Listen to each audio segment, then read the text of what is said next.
ఒకరి మీద ఒకరున్నారు? అది మీ షెరటోరికి ఏమైందో తెలియదు, సడన్ గా ముద్దు పెట్టడానికి వచ్చారు. అలాగా? అదే నిజం. నేను అడ్డుకుంటున్నప్పుడు కాళ్ళు జారి కింద పడటం చూసి మీరు అపార్థం చేసుకున్నారు. ఆ, అంతకన్నా ముందు నువ్వు ఒక్కడివే అక్కడ ఏం చేస్తూ ఉన్నావు? చెప్పు, చెప్పరా. వర్కౌట్ చేస్తున్నాను, పుషప్స్ పులప్స్ లాంటివి. ఏంటి? నేను బలవంతున్నవ్వాలనుకున్నాను. అలాంటప్పుడు ఈ విషయాన్ని ఎందుకు సీక్రెట్ గా ఉంచావు? అది మీకు తెలియకుండా నేను బలవంతున్నైతే అది కూల్ గా ఉంటుందనుకున్నాను. ఏమన్నావు నువ్వు? అంటే నీలో ఉన్న సింహాన్ని లేపావా? అలాగే అనుకోండి, నేను ఒక అబ్బాయినే కదా. బలవంతున్నవుతే మీరు నన్ను చూసి కూల్ గా ఫీల్ అవుతారనుకున్నాను.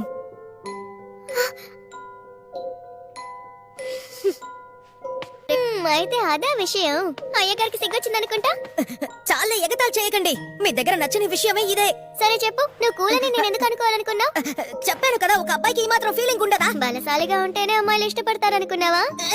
మీరున్నారే, ఇక చాలా ఆపండి ప్లీజ్. సరే నేను బయలుదేరుతాను. మిమ్మల్ని విల్లన్ చేసే ఏ విషయాన్ని బయట చెప్పను. ఒకరు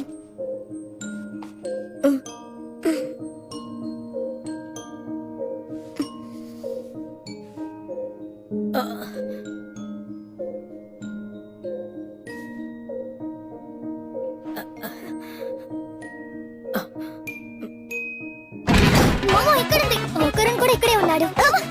మీరిద్దరేనా? మమ్మల్ని చూస్తే ఎలా ఉండేది? మాతోనే కదా ఉన్నావు, హఠాత్తుగా మాయమయ్యా. అడిగిన విషయాలన్నీ మేము కూడా విన్నాం మమ్మ. మీరిద్దరు క్లాస్ డే ముందు బట్టలు లేకుండా పడుకున్నారంటగా. మరి నువ్వేమో వీడు నీ బాయ్ ఫ్రెండ్ కాదని నాతో చెప్పావు.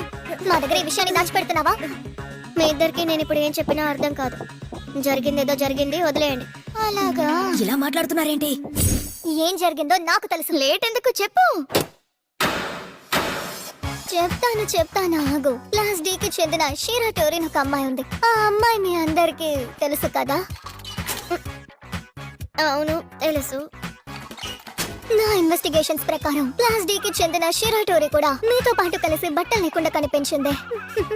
అంటే దానికి అర్థం ఒకరు మోమో షీరా టోరి ముగ్గురు ముక్కోన ప్రేమలో మునిగిపోయారు. అలాగా? అంటే దాని అర్థం వీళ్ళ ఇద్దరు